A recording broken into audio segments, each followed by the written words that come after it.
வணக்கம்.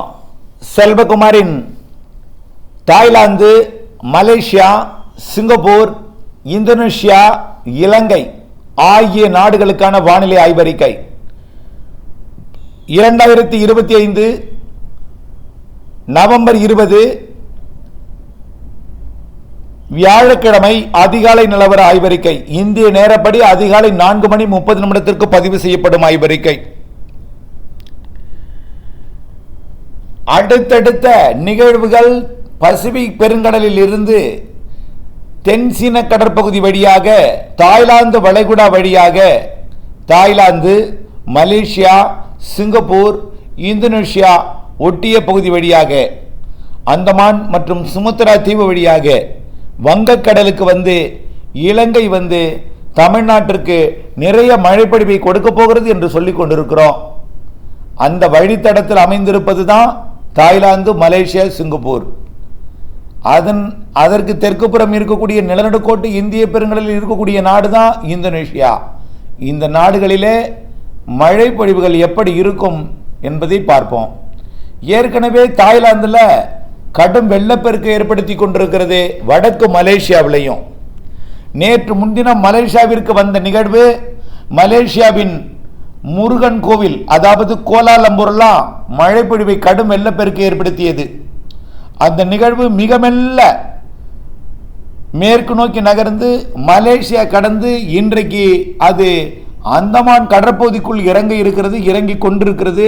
மலேசியாவில் இருந்து நிகழ்வு மலேசியாவில் இருந்தாலும் இந்த நிகழ்வு தாய்லாந்தோட தெற்கு பகுதி மலேசியா எல்லையோரம் தொடங்கி மலேசியாவோட தெற்கு அரை பகுதின்னு சொல்லலாம், தெற்கு பகுதி, அதாவது ஒட்டுமொத்த தாய்லாந்தோட நெக் பகுதியை ஒட்டி வடக்கே உள்ள பகுதி, பெரும்பாலான பகுதிகள் தென் கால் பகுதி, அதாவது தாய்லாந்தோட ஒரு 40% பகுதிக்கு வெள்ளம் ஏற்படுத்தி கொண்டிருக்கிறது. இது கடும் வெள்ளம் என்றே சொல்லலாம். விரைவிலே இன்றைக்கு நாளைக்கு ஊடகங்களிலே அது வெளியாகும். கடும் வெள்ளம் ஏற்பட்டு கொண்டிருக்கிறது, கட்டுக்கடங்காத வெள்ளம் தாய்லாந்தில். இந்த நிகழ்வு தான் நமக்கு வங்கக்கடலில் இறங்கி இங்கே வரப்போகிறது. இருந்தாலும் இந்த நிகழ்வு அந்த அளவிற்கு அங்கே மழைப்பிடிப்பை கொடுத்தது, இங்கே எந்த அளவுக்கு மழைப்பிடிப்பை கொடுக்கும் என்பதை பார்த்து கொண்டிருக்கிறோம். அதனால் அச்சமோ பீதியோ கொள்ள தேவையில்லை. இருந்தாலும் தாய்லாந்திற்கு வெள்ளப்பெருக்கு ஏற்படுத்திய நிகழ்வு அடுத்தடுத்த நிகழ்வுகள் மலேசியாவிற்கும் ஏற்படுத்த போகிறது. அடுத்தடுத்த நிகழ்வுகள் டிசம்பரில் சிங்கப்பூருக்கும் ஏற்படுத்த போகிறது. சிங்கப்பூருக்கு எப்பொழுதுமே ஜனவரியில் டிசம்பரில் தான் நிறைய மழை தரும். முன்கூட்டியே சிங்கப்பூருக்கு மழை பிடிப்பு தொடங்கியிருக்கு. தெற்கு மலேசியாவிற்கு எப்போதுமே சிங்கப்பூரை ஒட்டிய பகுதிக்கு எல்லாமே டிசம்பர், ஜனவரி, பிப்ரவரியில் தான் மழை தரும். சிங்கப்பூருக்கெல்லாம் ஜனவரி, பிப்ரவரி தான் நல்ல மழை தரும். இப்போ முன்கூட்டியே தொடங்கி இருக்கிறது மழை. ஆக நிறைய மழை எப்பொழுதுமே இருக்கும் சிங்கப்பூரில். ஆனால் இந்த தொடர் மழை, பாதிக்கும் மழை, அடைமழை, நிகழ்வு மழை எல்லாம் இப்பொழுதே தொடங்கி வெளுத்து வாங்கி கொண்டிருக்கிறது மலேசியா, தாய்லாந்தில். இன்றைக்கு தாய்லாந்தில் இந்த வெள்ளப்பெருக்கு ஏற்படுத்தி கொண்டிருக்கூடிய நிகழ்வு இன்னும் எவ்வளவு நேரம் அங்கே வெள்ளப்பெருக்கு ஏற்படுத்தும் என்பதையும் பார்ப்போம். அடுத்து எங்கே என்பதையும் பார்ப்போம். இது மலேசியாவோட எல்லையோர தாய்லாந்து பகுதிக்கு 22ஆம் தேதி வரை, வரக்கூடிய சனிக்கிழமை வரை இந்த வெள்ளப்பெருக்கை தொடர செய்யும். சனிக்கிழமை வரை இந்த மழைப்பிடிப்பு தொடரும். நேற்றைக்கும் இன்றைக்கும் தான் உச்சபட்ச மழைப்பொழிவு இருக்கிறது. நேற்றைக்கு பெய்ததை போலவே இன்றைக்கும் மழை தொடரும். நாளைக்கு கொஞ்சம் தீவிரம் குறையும். வெள்ளிக்கிழமை, சனிக்கிழமை கொஞ்சம் மேலும் குறையும். ஆனால் சனிக்கிழமை தான் கொஞ்சம் தீவிரத்தை குறைக்கும் தாய்லாந்தோட பல்வேறு பகுதிகளில். அடுத்து பார்த்தீங்கன்னா எங்கே தீவிரம் அடையும்னு பார்த்தீங்கன்னா மலேசியாவிற்கு தீவிரம் அடையும் மழை. அதாவது இன்றைக்கு தாய்லாந்தில் கொடுத்து கொண்டிருக்கக்கூடிய மழை படிப்படியாக தாய்லாந்து எல்லையோர மலேசியாவிற்கும் ஒட்டுமொத்த மலேசியாவிற்கும் இன்றைக்கு மதிய மாலையில் கொடுக்கும். ஆனால் அங்கே ஓரளவு தான் பாதிக்கும், பெரிய பாதிப்பு இருக்காது. ஆனால் பாதிக்கும் மழை தாய்லாந்துக்கு தான். அடுத்தபடியாக 21, 22ஆம் தேதி மலேசியாவிற்கு நிறைய மழைப்பொழிவை தரும். காரணம் என்னென்னா அந்தமான் பகுதியில் இருந்துட்டு கிழக்கு காற்றை ஈர்த்து மழைப்பொழிவை கொடுக்கும். அந்தமான் பகுதிக்கு வந்தாலே பிக்கப் ஆகும். பிக்கப் ஆகும்போது என்ன ஆகும்னா தாய்லாந்துக்கு நிறைய மழைப்பொழிவை தரும். வரக்கூடிய 22ஆம் தேதி அந்தமான் பகுதியில் இருந்து கொண்டு தாய்லாந்துக்கும், தாய்லாந்து நெக்கு, அதாவது தாய்லாந்து மலேசியா எல்லை பகுதிக்கும், அதே போல் மலேசியாவிற்கும் நிறைய மழைப்பொழிவை வரக்கூடிய சனி ஞாயிறு கொடுக்க போகுது. சனிக்கிழமை, ஞாயிற்றுக்கிழமை, திங்கக்கிழமை 3 நாளும் கொடுக்கும். இது கிழக்கு காற்றை ஈர்த்து கொண்டே கொடுக்கும். அடுத்தது பார்த்தீங்கன்னா டிசம்பர் மாதம் முதல் வாரம் வரக்கூடிய நிகழ்வும் அது மலேசியாவோட பகுதிக்கு தெற்கு மலேசியாவிற்கு வந்துடும், சிங்கப்பூரை ஒட்டிய பகுதிக்கு. அதாவது மலேசியா தாய்லாந்து பெய்து கொண்டிருக்கக்கூடிய மழை, எல்லையில் பெய்து கொண்டிருக்கக்கூடிய மழை மலேசியாவிற்கு வரும். அதுக்கு இடையில சிங்கப்பூருக்கும் அவ்வப்பொழுது மழை இருந்து கொண்டு தான் இருக்கும். இன்னைக்கு மழை இருக்கும், நாளைக்கு இருக்கும், பெருசாக பாதிக்காது. ஆனால் பாதிக்கிற அளவுக்கு கனமழையே பெய்தாலும் வடிஞ்சிற அளவுக்கு தான் மழை இருக்கும். படிப்படியாக வரக்கூடிய திங்கக்கிழமைக்கு மேலே மலேசியாவோட தெற்கு பகுதிக்கு மழை தீவிரமடையும். அடுத்த நிகழ்வு மலேசியாவோட தெற்கு பகுதிக்கும் சிங்கப்பூர் பகுதிக்கும் வரப்போகுது, வரக்கூடிய 24, 25 தேதி எல்லாம். அதாவது டிசம்பர் மாதம் 3ஆம் தேதி வரக்கூடிய நிகழ்வு தெற்கு பகுதியில் வரும். இது மலேசியா வழியாக வருது. அடுத்த நிகழ்வு தெற்கு மலேசியா சிங்கப்பூரை ஒட்டிய பகுதி வழியாக வரும். இதனால் வரக்கூடிய திங்கக்கிழமையிலிருந்து, அதாவது வரக்கூடிய 23ஆம் தேதிக்கு முதல் மழையோட அளவு தீவிரமடையும். 24 திங்கக்கிழமை, 25 இன்னும் தீவிரமடையும் சிங்கப்பூர் மற்றும் மலேசியா பகுதிக்கு. 26 இன்னும் தீவிரமடையும்.